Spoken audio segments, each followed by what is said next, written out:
Other than the starters, the early root Pokemon are the most essential for your playthrough. It helps to teach new players about how evolution works and stuff, but it slowly evolved to be more larger than that. There are some actually viable early route mons now, like Talonflame and even Corviknight. The early root mons are comprised of mainly two categories, those being bug types and flying types. So how about we make two lines for my region, the Dramic region. I start with a redesign for an old mon I'm very fond of. I made them in, some video, I'll put it on screen. I really like the idea. It starts out as an electric type, but turns into a ghost type, oddly enough. That's a little bit of a spoiler for the evolution, but regardless, it's based on an electronic pacemaker. And this sort of random bird, it's basically just a generic bird.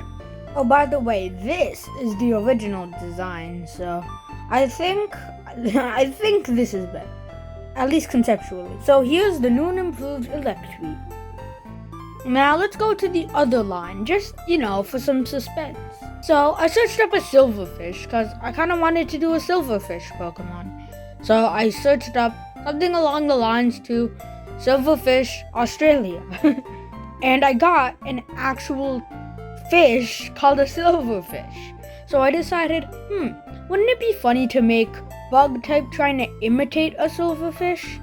But it actually is like a silverfish as in the bug. So I thought I'd do that. This is actually like a second Pokemon I made for this line.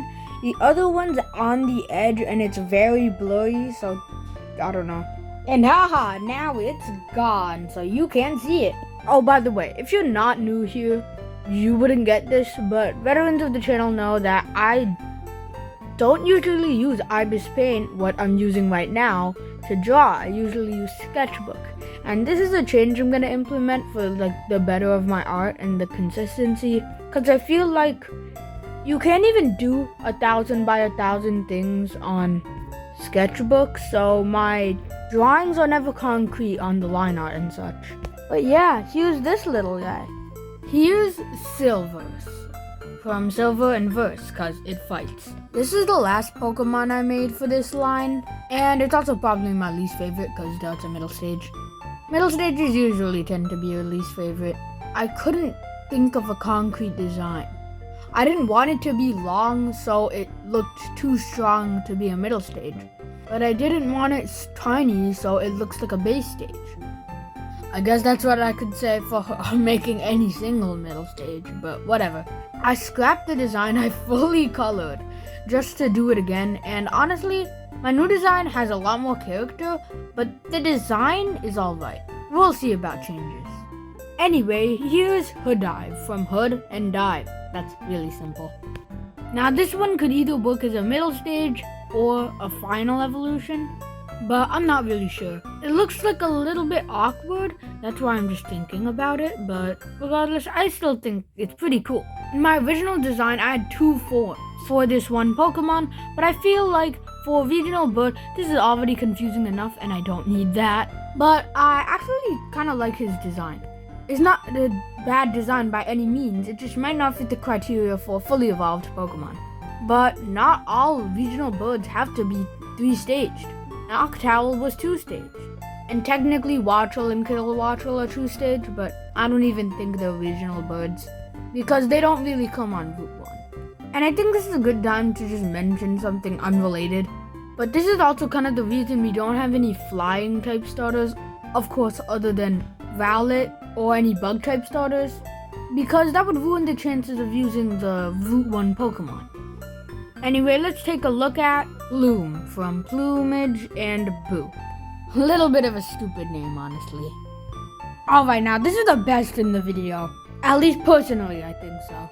Guy on the top left was the original design, but I decided to change it quite a bit. Now, this line has gone from a bug in a fish costume to a bug in a shark costume or an angler costume. So how about we make a whale shark? Yes, you heard me right, a whale shark. It's one of those whales with the really big mouths. So I thought that a little guy sticking out of there would be kind of cute and endearing. I also took a lot from Subjectively's Glubdemere, from Trugan7's Halloween special, which I advise you to go watch. But in my defense, I knew sharks like this existed.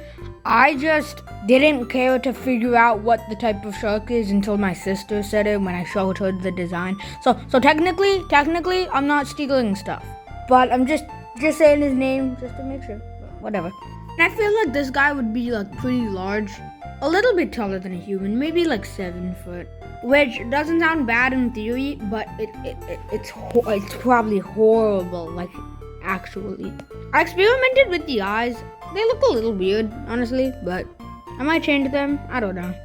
But I really like this guy, and I feel like if he ever needs an update, it will be the least amount of changes in this video. And the bird line may be getting a 3rd evolution soon, maybe in a future video. Anyway, here is Whalverfish. Or Whalver, either one. But yeah. If you guys enjoyed this video, and tell me if these guys are going on your team. I feel like after I show the official starters for this region, which will be happening very soon, and I figure out who I'm adding to the region, this region will be done soon. Anyway, bye, sub and like. Happy Diwali if you guys are celebrating like I'm celebrating. And happy Halloween! You guys should look at my Halloween upload and my last upload that wasn't Halloween related, and the one before that, which was also not Halloween related, and the one before the Halloween episode, which wasn't related to Halloween, and the one